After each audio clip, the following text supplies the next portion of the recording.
जैसे आपको पता होगा पिछले दिनों ये जो स्कैम निकल के आया था कि एशियन एंटरप्राइज नाम से कंपनी खोली गई थी जिसमें महिलाओं से करीब 2 से 2,500 महिलाओं से पैसे इकट्ठे किए गए थे 2400 रुपए, और उनको बताया गया था कि उनको कुछ ऊन दी गई थी उनको, और बोला गया था कि ऊन से फूल बना के देना है जिसके बदले में उनको 4,000 रुपए दिए जाएंगे। इसका आज भांडाफोड़ कर दिया गया है। जो इसका मेन मास्टरमाइंड है दीपक उर्फ कन्हैया, जो रहने वाला खगड़िया जिला बिहार का रहने वाला है, उसको पुलिस ने गिरफ्तार कर लिया है। जब इससे पूछताछ की गई है तो उसने पूरा जो अपना प्लान है वो इस तरह पुलिस को बताया है कि जैसे ही ये आज से 2 से 2.5 महीने पहले ये सहारनपुर आया था, ये इससे पहले भी 420 के केसेस में अलग अलग राज्यों से जेल गया हुआ है। इसके पिताजी बिहार में पोस्ट मास्टर डाक विभाग में काम करते थे और वो भी जेल जा चुके हैं। और ये जब सहारनपुर में आज जून के महीने में आया था, जून महीने में आने के बाद सहारनपुर रेलवे स्टेशन से इसने करीब कुछ ऐसे लोगों को पैसे देकर उनसे सिम निकलवाए, 4 से 5 सिम उसने निकलवाए, वही सिम इसने इस्तेमाल किए। उसके बाद ये करीब वहां पे कैब ड्राइवर को लेकर, टैक्सी लेकर 2 से 3 दिन पूरे सहारनपुर में घूमा है। वहां पे उसने अलग अलग जगह स्टडी करी है, कौन से ऑफिस सूट करेंगे इसको, कहाँ कहीं ऑफिस बना सकता है। उसके बाद फाइनली इसने एक प्रॉपर्टी रहने के लिए पैरामाउंट में रेंट करी। उसके बाद इसने ये एशियन एंटरप्राइज नाम का जो अपनी कंपनी थी वो खोली। वहां के जो बिल्डिंग के मालिक हैं उनसे उसने रेंट एग्रीमेंट कराया। रेंट एग्रीमेंट जो उसने कराया उसने अपने नाम से नहीं करवाया, वो इसका एक साथी है विनोद, जो रहने वाला उड़ीसा का है, उसको उसने बुलाया और उसके ही माध्यम से पूरा रेंट एग्रीमेंट हुआ। बैंक अकाउंट उसको खुलवाना था तो उसने अपना एक फर्जी आधार बनवाया। फर्जी आधार में इसने बताया कि इसके पास एक मोबाइल में एक ऐप है जिससे आधार में आप जो भी डिटेल डालोगे उस नाम से आधार बना के वो दे देगा, और वही आधार इसने बैंक ऑफ महाराष्ट्र में इस्तेमाल करते हुए अकाउंट बनवाया।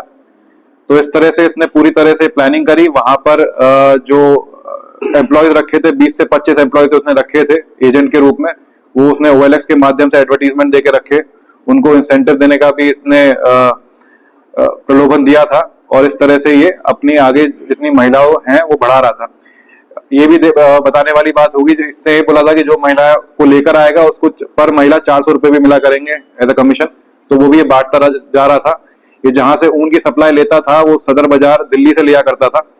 वहां के जो वेंडर्स हैं जो जिससे खरीदता था उनके अकाउंट में भी ये अपने अकाउंट से पैसा नहीं डालते हुए महिलाओं से ही पेटीएम करवाता था डायरेक्टली, जिससे कहीं भी ये पेपर ट्रेल में ना फंस सके, बैंक का इसका रिकॉर्ड ना आ पाए।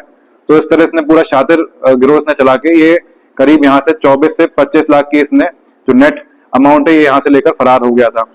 उसके बाद जब फरार हुआ इसने कुछ दिन अपने बिहार और बंगाल में भी काटे, जिसमें इसने पैसे जो पिछले उसने उधार ले रखे थे साहूकारों से वो उसने उधार चुकाए, और कुछ जगह इसने पैसे अपने सहयोगी को भी दे रखे हैं। जैसे जो मैंने बताया आपको, जो विनोद जिसके माध्यम से रेंट एग्रीमेंट कराया था उसको भी कुछ पैसे दे रखे हैं। यहाँ पर भी हमें पता चला है कि कुछ पत्रकार इसके टच में थे जिन्होंने इसको ये प्रॉमिस किया था कि ये तो इसका नाम उजागर नहीं होने देंगे, या पुलिस से या बाकी प्रशासन से इसके जो स्कीम है उसका मैनेजमेंट करवा देंगे।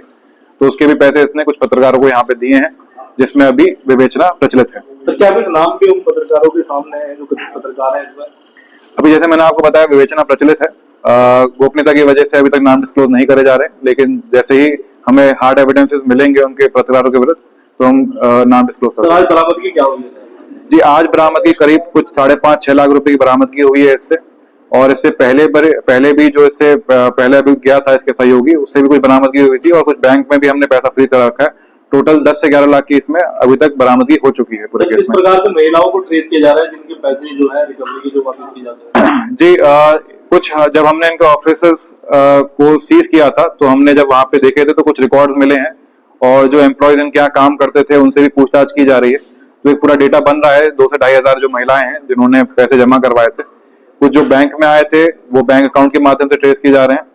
तो इसमें कार्रवाई प्रचलित है, और जैसे ही विवेचना आगे बढ़ेगी तो हम मानते हैं कि 2 से 2,500 जो महिलाएं हैं जिन्होंने अपने पैसे दिए थे, और इसके अलावा जो महिलाएं आगे क्लेम भी कर रही हैं तो उनसे भी हम रसीद देख रहे हैं कि जो रसीद दी गई है वो ठीक दी गई नहीं दी गई। इस माध्यम से हम पूरा डेटा बनाएंगे और कोर्ट के साथ शेयर करेंगे, जिससे ये पैसा जो हमने जब्त किया है वो कोर्ट के माध्यम से इनको रिलीज हो पाए। भाई और बहनोई का नाम भी इनके सामने आया था, तो क्या?